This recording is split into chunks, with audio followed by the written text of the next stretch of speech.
আসসালামু আলাইকুম। আচ্ছা ফারাজ ভাই, আমরা কি এই প্রশ্নটা করতে পারি যে আল্লাহ যদি মহাবিশ্ব সৃষ্টি করে থাকে, আল্লাহকে কে সৃষ্টি করলো? এই কোয়েশ্চেনটা কি ইসলামে জায়েজ হবে? ইসলামের ভিতরে থেকে এই কোয়েশ্চেন করা যাবে? না ভাই। ওমা! আমি করা যদি যাবে না। বলি আমি যদি বলি হাদিসের রেফারেন্স দিয়ে যদি আমি বলি নবী মোহাম্মদ একটা লম্পট ছিল, সে একটা শিশু মেয়ের সাথে যৌনকর্ম করেছে। এটা বললে আমার কি হবে ফারাজ ভাই? আল্লাহু আকবার করা হবে ভাই আপনাকে। আমাকে আল্লাহু আকবার করবে না? আচ্ছা, তার মানে এই বিষয়ে কোনো কিছু সংশয়, সন্দেহ, কোন ধরনের প্রশ্ন তোলা কিছু আচ্ছা, ইসলামের শরীয়তের কোনো একটা বিধান নিয়ে যদি আমি একটা প্রশ্ন তুলি, আমারে তো মেরে ফেলা হবে নাকি? মানে আপনি যদি বলেন যে আপনি এটা বিশ্বাস করেন না তাহলে ভাই আপনি আল্লাহু আকবার হয়ে যাবেন। আল্লাহু আকবার হয়ে যাব। তাহলে এই এবং তাইলে তো দেখা যাচ্ছে যে আচ্ছা, আমি কি কোন নবী সম্পর্কে কোন সমালোচনা করতে পারব না ফারাজ ভাই? মানে মনে করেন আমার কাছে মনে হচ্ছে এটা একটা খারাপ কাজ হইছে। আমি করতে পারবো? প্রত্যেক নবী ইসলামের ধারণা অনুযায়ী পাক পবিত্র এবং মাসুম, তাদের কোনো ভুল হইতে পারে না। আপনি যদি তাদের সমালোচনা করেন, আপনাকে আল্লাহু আকবার করতে হবে। ও। আচ্ছা, এই পদ্ধতিটাকে কি একটা রিলায়েবল সোর্স অফ নলেজ বলা যেতে পারে তাহলে ফারাজ ভাই? হ্যাঁ ভাই অবশ্যই। কি জানি আ আলিফ লাম মিম যালিকাল কিতাবাল কি জানি এই সেই কিতাব যাতে কোনো সন্দেহ নেই। আল্লাহ তো নিজেই বলে দিচ্ছে। এটা তো কোনো সন্দেহ নেই। এটা তো রিলাইজ না করলে কোথায় রিলাই করবেন? আচ্ছা শান্ত, আপনি আমাদেরকে একটু বলেন তো যে এই পদ্ধতিটা একটা রিলায়েবল পদ্ধতি কিনা? এই যে দেখছেন, দেখছেন আসিফ ভাই পারল না। শেষ। আসিফ ভাইয়ের কিন্তু খেলা শেষ এই জায়গায়। আমারে জিজ্ঞেস করছে কোরআনে কি বিশ্বাস করা যায় কিনা? রিলাই করা যায় কিনা? কোরআন তো বলে দিচ্ছে কোরআনে রিলাই করা যায়। এই সেই কিতাব যাতে কোনো সন্দেহ নেই মুত্তাকিদের জন্য। এই বইয়ে লেখা আছে যে এই বইতে কোন সন্দেহ নাই। এই কারণে আমাদের মেনে হ্যাঁ, নিতে হবে। যে যেহেতু এই এই বইতে বইতে লেখা রিলাই আছে এই করা বইতে যায়। কোন সন্দেহ নাই, সুতরাং এই বইতে কোন সন্দেহ নাই। Of course. এই যে ১৪০০ বছর পরে যায়া আপনি যে এত ঘুরায় ছুড়ায়া এত মানে বেস ঠিক করে পরে যে আপনি যে এরকম একটা কোয়েশ্চেন করে আল্লাহকে আটকাইতে চাবেন। আল্লাহ তো এটা ১৪০০ বছর আগে থেকেই জানে। এইজন্যই তো ১৪০০ বছর আগেই আপনার মুখে যেন ছাবা ঘষে দেওয়া যায়। এজন্য কি ১৪০০ বছর আগে যুক্তিটাই না দিয়ে গেছে না? কি যুক্তিটাই দিয়ে গেছে। এই সেই কেতাব যাহাতে কোন সন্দেহ নাই। মানে এর থেকে বড় যুক্তি আর কি হইতে পারে? আচ্ছা শান্ত, আপনি কি আমাদেরকে একটু বলবেন যে ধর্মের পদ্ধতিটা কি একটা আপনি রিলায়েবল সোর্স অফ নলেজ হিসেবে গণ্য করতে পারেন কিনা? না, কোনভাবেই না। আর বিজ্ঞানের যে পদ্ধতিটা সেটাকে কি একটা রিলায়েবল সোর্স অফ নলেজ হিসেবে গণ্য করা যায় কিনা? অবশ্যই যায় মানে এগুলা তো আ উম সবগুলা প্র্যাকটিক্যাল মানুষ চাইলে এগুলা যাচাই বাছাই করতে পারে চাইলে। মানে যেকোনো একটা বিষয় নিয়ে যদি আপনার সন্দেহ হয়, সংশয় হয় তাইলে হুম। আপনি সরাসরি চলে যাবেন। হ্যাঁ, গিয়া বলবেন মানে যে আমারে আপনি যে পরীক্ষা করে উদাহরণটা দেখাও। দিছেন আপনি যে হ্যাঁ। উদাহরণ দিছেন যে H2O সেটা তো আমরা চাইলে পরীক্ষা-নিরীক্ষা করে দেখতে পারি। H2O কেন হ্যাঁ, বলল? হয়তো আপনার ৳৫০০ বা ৳১,০০০ খরচ করতে হবে। ২-৩ টা টেস্ট টিউব কিনতে হ্যাঁ, হবে। তারপরে ওই যে ল্যাবরেটরিতে গিয়ে আপনারে বলতে হবে যে এটা করে দেখাও। একটু হিট দাও বা এটা করো, সেটা করো। তখন ওইটা ওরা করে দেখাবে ওইটা কেমনে করে। জি, জি, এতদিন জি, পরে তো মনে নেই, ভুলে গেছি কিভাবে করে যেন ইলেক্ট্রোলাইসিস না কি যেন করে। তো ওইটা করলে অবশ্যই পাওয়া যাবে। কিন্তু এটার জন্য আপনার একটু পয়সা খরচ করতে হবে আরকি। কিন্তু বিজ্ঞানের কোনো মনে করেন আ আপনাকে তো কেউ বলে নাই যে আপনি ইউক্লিডের জিওমেট্রিতে অন্ধভাবে মাইনা লন। এটা প্রমাণ করা লাগবে না, অন্ধভাবে মাইনা লন। এটা তো কেউ বলে নাই। বরঞ্চ আপনাকে উপপাদ্য কইরা প্রমাণ করতে হইছে। উপপাদ্য কইরা আবার শেষে লিখতে হইছে প্রমাণিত। মনে আছে আপনি করছিলেন হুম। এগুলা? হ্যাঁ, হ্যাঁ, হ্যাঁ, ঠিক আছে এগুলা হয়েছে। তার তার প্রমাণিত মানে লিখতে হয়েছে। বৈজ্ঞানিক পদ্ধতিতে প্রমাণ করতে হয়, তাই না? বৈজ্ঞানিক পদ্ধতির জি, মানে মূল স্তম্ভইটা তো হচ্ছে বেসিকটাই হচ্ছে আপনার প্রমাণ করতে হবে জিনিসটাকে। জি। তার মানে তো এটা একটা রিলায়েবল সোর্স। তাহলে তো এখানে তো কোনো সমস্যা থাকার কথা না। তারপরেও যদি কোনো সমস্যা থাকে তাহলে অন্য বিজ্ঞানীরা গিয়া কাইচ্চা ফালাবে এটারে। যে বিজ্ঞানী মানে ফাউল কথা কইবো, অন্য বিজ্ঞানীরা গিয়া কেচ্চা লাইব। তো এটা তো সহজ জায়গা না। এটা তো খুব কঠিন জায়গা। হ্যাঁ, আরেকটা প্রশ্ন করি ভাই। হ্যাঁ, বলেন। আ আপনার ফারাজ ভাইকে ধন্যবাদ। আমি এই পদ্ধতিটা জানতাম না যে কিভাবে ওই আর্টিকেল গুলা পড়লে আমি ওইগুলো জানতে পারবো। ধন্যবাদ আপনাকে পরামর্শ দেওয়ার জন্য। আর আরেকটা বিষয় হচ্ছে ওই যে ওপেন স্টেজ আছে না?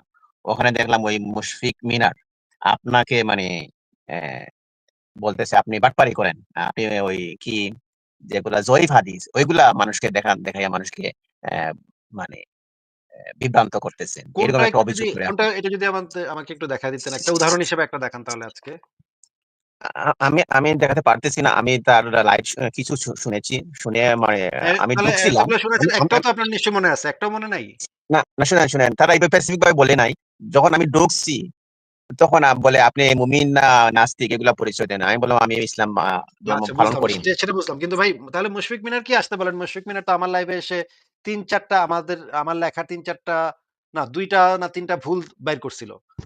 আমার মানে প্রায় ৫০০ র মতো লেখা আছে এবং একেকটা লেখা মনে করেন ১০,০০০ ১৫,০০০ শব্দের, হ্যাঁ? বিশাল একেকটা লেখা। এই পা পা ৫০০ লেখার ভিতরে ৩ টা ভুল সে বাইর করতে পারছিল। তারপর নাচতে আসছিল আমার লাইভে। আইসা আমারে বলতেছে যে, "এই যে এটা ভাই ভুল পেয়েছি আপনার মানে লেখা থেকে, আপনার লেখা থেকে আমি এই জায়গাতে ভুল পেয়েছি।" তো ওইটা নিয়ে অনেক কথাবার্তা হইছে, অনেক আলোচনা হইছে। তখন সে যদি মুশফিক মিনার আমাদের যে নাস্তিক্য ধর্ম, যে অবৈধ ধর্ম, কি যেন অন্ধ বৈজ্ঞানিক ধর্মের যে ক্ষতি করে গিয়েছেন, ওরকম ক্ষতি আর কোনো মুমিন আর কোনো সময় আর কোনো জীবনে করতে পারেনি। আপনি মুশফিক মিনারকে বলেন বেশি বেশি করে এসে আমাদের এই অবৈধ ধর্মের সমালোচনা যেন এসে করতে পারে। আগে যেমন ওই যে দাঁত ভেঙে দিছিল, ওরকম দাঁত যেন ডেইলি বেসিসে ভাঙতে পারে। কি হ্যাঁ, বলতেছেন তাহলে ভাই? তাহলে আমি হ্যাঁ, রাজি আছি। তাহলে আপনি আজকেই মুশফিক মিনারকে একটু গিয়ে বলেন যে, সে যেন এসে আমাদের যে জয়ীফ হাদিসগুলা যেগুলা দিয়ে যে আমরা ইসলামকে সমালোচনা করি, সব একদম দাঁত ভাঙা একদম জবাব আমাদের লাইভে এসে দিয়ে যেতে। এবং মুশফিক মিনার এটাও কিন্তু ফারাজ ভাই বলতে পারবে না তারে আমরা কথা বলতে দেই না। এটাও কিন্তু মুশফিক মিনার বলতে পারবে না। কারণ মুশফিক মিনার একেকবার আসার পরে একটা লাইভ ৭ ঘন্টার ছিল। ফারাজ ভাই মনে আছে? ৭ ঘন্টার লাইভ। হ্যাঁ ভাই, মনে আছে। ৭ ঘন্টা পর্যন্ত আমরা আলোচনা করছি। এরকমও আমাদের রেকর্ড আছে। তাহলে শান্ত ভাই তাহলে তো সমস্যা নাই। তাহলে তো ভালোই হইলো।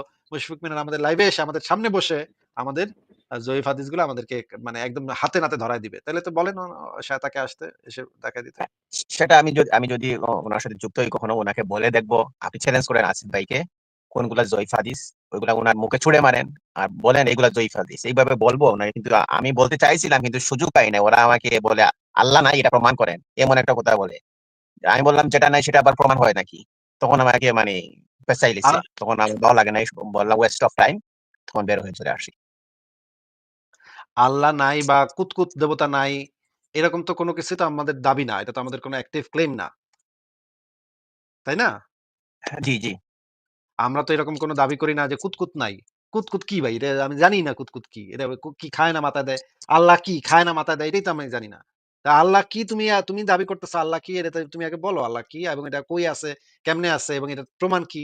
সেটা তুমি বলো। যে দাবি করবে সেই তো সেই দাবির সপক্ষে প্রমাণ দিবে। আমরা তো ওই আল্লাহ আছে নাকি নাই সেরকমের কোনো স্ট্যান্ডই যাইনি। আমরা তো জানিই না ওইটা কি জিনিস এবং ওইটার সপক্ষে কোনো কিছুই আমাদের জানা নাই। নাকি ভাই? তবে যেটুকু মনে হলো ওনার আপনাকে বারবার আপনার নাম পুরোটা না বলে শুধু আসিফ আসিফ বলছিল। কিছু কিছু সময় নাস্তিক আসিফ বলছিল। তো কথা শুনে মনে হলো আপনি, সে যদি ৫০০ বছরও বাঁচে, সে আসবে না আপনার সাথে কথা বলতে। আপনার যে তথ্য আহ, প্রমাণ আহ, আহ, আসিফ, দলিল এগুলোর আসিফ এগেইনস্টে আমি মনে অনেক কথা কষ্ট বলতে পাইলাম আসবে। ভাই, এত কষ্ট পাইলাম ভাই। ও, আপনাকে আসিফ বলে ডাকছে প্রিন্সেস।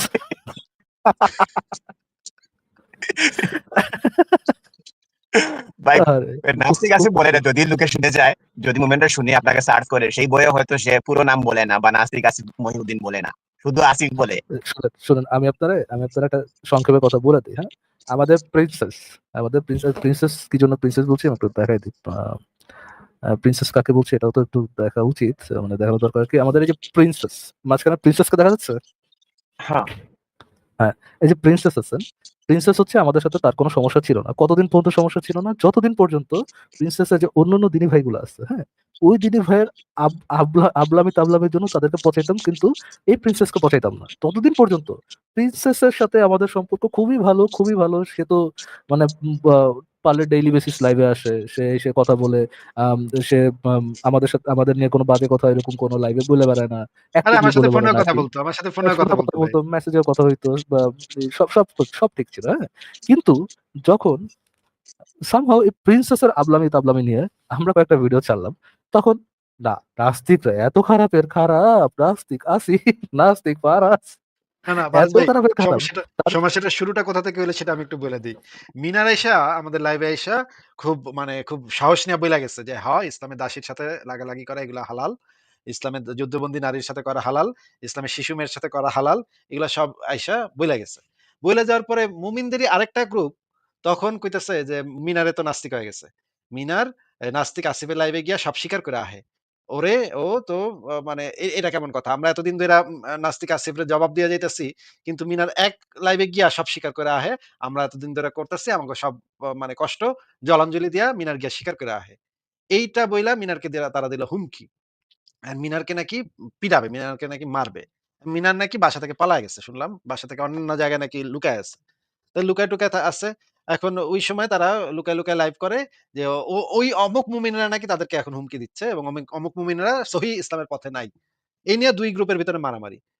তখন গিয়া মিনার বলতেছে যে সে নাকি আর আমার লাইভে আসবে না। এখন অন্য মুমিনরা তারে বুঝাইতেছে যে আপনি আসিফের লাইভে গেলে আসিফ আর ফারাজ এরা মিল্লা আপনার মুখের থেকে সব কথা বাইর করে ফেলায়। আপনি একটু বোকা-শোকা আছেন, এজন্য আপনার মুখ দিয়ে সব কথা বাইর করে ফেলায়। এজন্য আপনি আর যাইবেন না ওই লাইভে। তখন মিনার সিদ্ধান্ত নিল আসিফের লাইভে সে আর যাবে না। এর আগ পর্যন্ত তো একদম খুবই এটা আমার হচ্ছে সাথে কোনো সিদ্ধান্তের বিষয়। আর ঘৃণা শুরু হয়েছে তখন থেকে আসিফ ভাই যে তার যে রিয়েলাইজেশন আমরা এত খারাপ, কখন এই রিয়েলাইজেশনটা আসলো?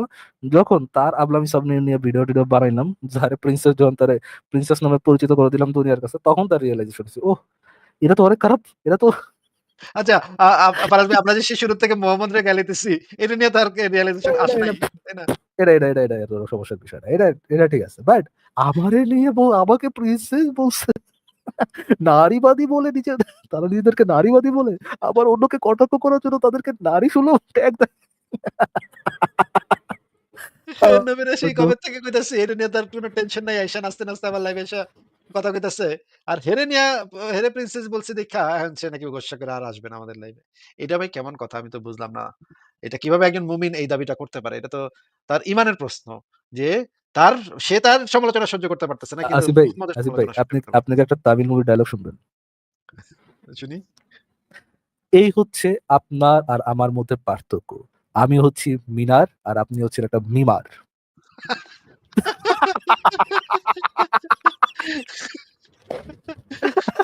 এটা কি সে নিজে বলছে ফারাজ ভাই?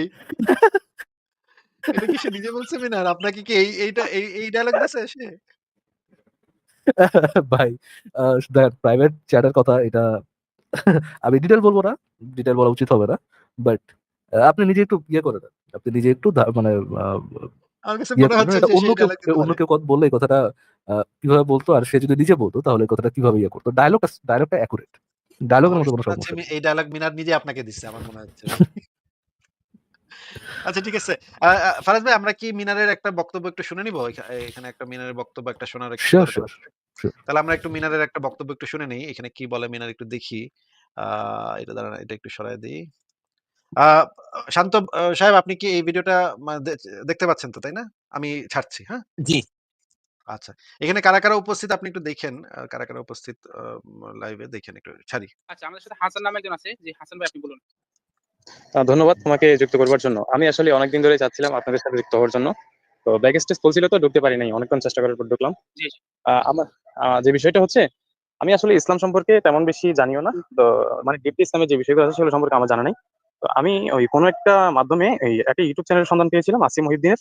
তো জি, তিনার যে ভিডিওগুলো ছিল সেগুলো শোনার পর এবং তিনার একটা ওয়েবসাইট আছে, সেই লেখাগুলো পড়ার পর আমার মধ্যে কেমন জানি সংশয় কাজ করছে। তো আমি এখানে যিনি আছেন মুশফিকুর রহমান মিনার, ওনাকেও আমি ইনবক্স করেছিলাম। তো ওনার সাথে ইনবক্সে কথা বলার পর উনি আমাকে একটা লিঙ্ক দিয়েছিলেন এনটি ইসলাম নামক একটা ওয়েবসাইটের। তো সেখানে লেখাগুলো আমি পড়ার চেষ্টা করছি। তো এখন আমার রেসপন্স ভিতরে টু যে এন্টি ইসলাম ভাই, রেসপন্স টু এন্টি ইসলাম। আচ্ছা আচ্ছা মানে সরি এন্টি ইসলাম সরি না। আচ্ছা সরি সরি জি, জি। তো আমি এখন লেখাগুলো পড়ার চেষ্টা করছি আসলে, কিন্তু আমার ভেতরে যে সংশয় সেগুলো কিন্তু এখন কাটছে না। তো আমার আসলে আমি যে এখন আপনাদের কাছ থেকে কিছু ব্যাপার ক্লিয়ার হতে চাচ্ছি। এখন সবকিছু আসলে যত ওনার লাইভ গুলো দেখছি বা ওনার ওয়েবসাইটে লেখাগুলো পড়তেছি, ততই আমার মানে ইসলামের প্রতি যে একটা প্রবল বিশ্বাস ভালোবাসা ছিল সেটা দিন দিন কমে আসতেছে। এখন আমার এই মুহূর্তে করণীয়টা কি আমি আসলে বুঝে উঠতে পারছি না। জি হাসান ভাই, এখানে আপনার প্রথমত একটা বিষয় আমরা সবসময় বলি, যদি আমাদের কথাগুলো নিয়ে নাস্তিকরা ট্রল করে তবু যেটা বাস্তব সেটা আমাদেরকে বলতে হবে। সেটা হচ্ছে, আমি একটা উদাহরণ সবসময় দিই। ধরুন একটা কলস, হ্যাঁ, সে কলসটা হচ্ছে ফাঁকা। সেই কলসটাকে যদি আপনি উল্টো করে কোন একটা পুকুরে ডুবিয়ে দেন অথবা কাত করে ডুবিয়ে দেন, সহজেই কিন্তু সেটার ভিতর পানি ঢুকে যাবে, তাই না? পানি ঢুকে যাবে এবং কলসটা একদম পানিতে পরিপূর্ণ হয়ে যাবে। এখন সেই কলসটার যদি মাটি দ্বারা পরিপূর্ণ থাকে, আগে থেকে যদি সেটা কোনো কিছু দ্বারা পরিপূর্ণ থাকে, তাহলে কি আহ পুকুরের মধ্যে ডোবালে সেটা কি পানি ঢুকবে? ঢুকবে না, তাই না? সেটা তার জি ভিতরে যেটা আছে সেটাই থাকবে। তো এখন দেখেন একটা বিষয়, আপনি নিজেই বলেন যে ইসলাম সম্পর্কে আপনার সেরকম গভীর জ্ঞান নেই, কিন্তু আপনি আবার এটাও বলেন যে আপনি আসিফ মহিউদ্দিনের আপনি ফেসবুক লাইভ এবং তার ব্লগের আপনি সংস্পর্শে এসেছেন। একটা বিষয় আপনি দেখেন নাই, একজন হচ্ছে ট্রেন্ড একজন নাস্তিক, যে হচ্ছে অ্যান্টি ইসলামিক অ্যাক্টিভিজমের সাথে সে এক যুগের বেশি সময় ধরে সে জড়িত। সে জানে অ্যান্টি ইসলামিক আর্গুমেন্ট কোন বিষয়, কি কি ধরনের আর্গুমেন্ট আছে, এই বিষয়ে সে রীতিমতো সে অত্যন্ত পারদর্শী। তো এরকম একজন ব্যক্তির আর্গুমেন্টের সামনে যদি ইসলাম সম্পর্কে খুব গভীর জ্ঞানী, আপনি নিজেই সেটা বলেছেন, আসে, তাহলে তো তার তো ওই কলসের মতো অবস্থা হবে না, যেটা হচ্ছে ফাঁকা আছে সেটার ভিতরে সহজে তো পানি ঢুকে যাবে, তাই না? এরকম নিতে হবে। আর যার হচ্ছে ইসলাম সম্পর্কে ভালো আকীদা সম্পর্কে জ্ঞান আছে, অ্যান্টি ইসলামিক আর্গুমেন্ট গুলো কেন আসে, কিভাবে আসে, এগুলোর প্রকৃতি সম্পর্কে যাদের জ্ঞান আছে, তারা যদি এর সম্মুখীন হয় তাহলে তাদের কিন্তু একই রকম অবস্থা হবে না। তাই না? এটা তো স্বাভাবিক একটা বিষয়। কাজে আমরা পরামর্শ দিই যাদের হচ্ছে ইসলাম সম্পর্কে খুব গভীর জ্ঞান নেই, তাদের উচিত হবে না এ ধরনের আর্গুমেন্টের সামনে আসা। তবে এটার অর্থ আচ্ছা, আমরা শুনলাম এই যে মুশফিক মিনার বক্তব্য মোটামুটি আমরা শুনলাম। আ শান্ত সাহেব আপনি তো শুনলেন মুশফিক মিনার কি বলল আপনি তো আসিফ শুনলেন ভাই, নাকি? can I say something about it? হ্যাঁ, হ্যাঁ বলেন।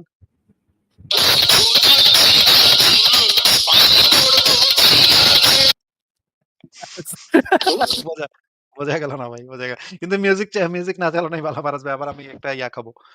আ এই ২-১ সেকেন্ডের জন্য আই হোপ কিছু হবে না ভাই। আমি এটা শুনে বুঝছেন ইউটিউবে কলসি লিখছি বুঝছেন, ১ম এই গান আসে। কলসি ফুটা করে দেবো, পানি পড়বো বাইরে।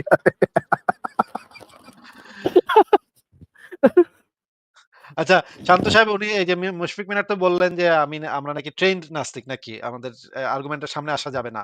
সাধারণ মুসলমানদের আমাদের আর্গুমেন্টের সামনে আসা যাবে না নাকি? শান্ত আপনি আনমিউট করে বলেন। না হ্যাঁ, মানে বলেন। মুশফিক ভাই যে কথাগুলো বলছে, যে যুক্তি দেখাইছে, যুক্তিগুলো তো মানে উপস্থাপনই হয় নাই আমার কাছে লাগছে। উনি বলতেছে আপনার কলসিতে যদি পানি থাকে তাহলে আপনার নতুন কিছু ঢুকবে নাকি ওই কলসিতে? না। তো আসলে যদি একজন মুসলমান মুমিন সে যদি সারা জীবন ওয়াজ নসিহত শুনে এবং ইসলাম শিক্ষা নেয়, ধরলাম সেটা পরিপূর্ণ হয়ে গেছে কলসি, তাহলে নাস্তিকতা শোনার পর বা নাস্তিকের যে আর্গুমেন্ট যুক্তি এগুলো শোনার পর সে কেন নাস্তিক হবে? সে তো মুমিনই থাকার কথা। তো অনেক নাস্তিক তো আছে যারা মুমিন ছিল পরে নাস্তিক হয়ে গেছে। তো ওনার আর্গুমেন্ট বা এখানেই তো মানে ফেল করে। মানে না, আমি উনার কথাটা হচ্ছে এইটা। উনার কথাটা এই যে শিলা নামের উনি ভালো লিখেছেন। মানে প্রিন্সেস মিনার বলতেছে আগে মাথায় গোবর ঢুকিয়ে নাও, তাহলে সারা জীবন মুমিনই থাকবা। অন্য কেউ আর কিছু জীবনেও ঢুকাইতে বুঝতে পারবে পারবে না। না। আগে অন্ধবিশ্বাসে একদম ঠাইসা অন্ধবিশ্বাস ভরবা। এরপরে দেখবা আর কিচ্ছু কেউ চাইলেও ঢুকাইতে পারবে না। এমনই হয়ে যাবে মগজটা, তখন আর কলসি এমনই ভর্তি হয়ে যাবে আর কিচ্ছু ঢুকবে না।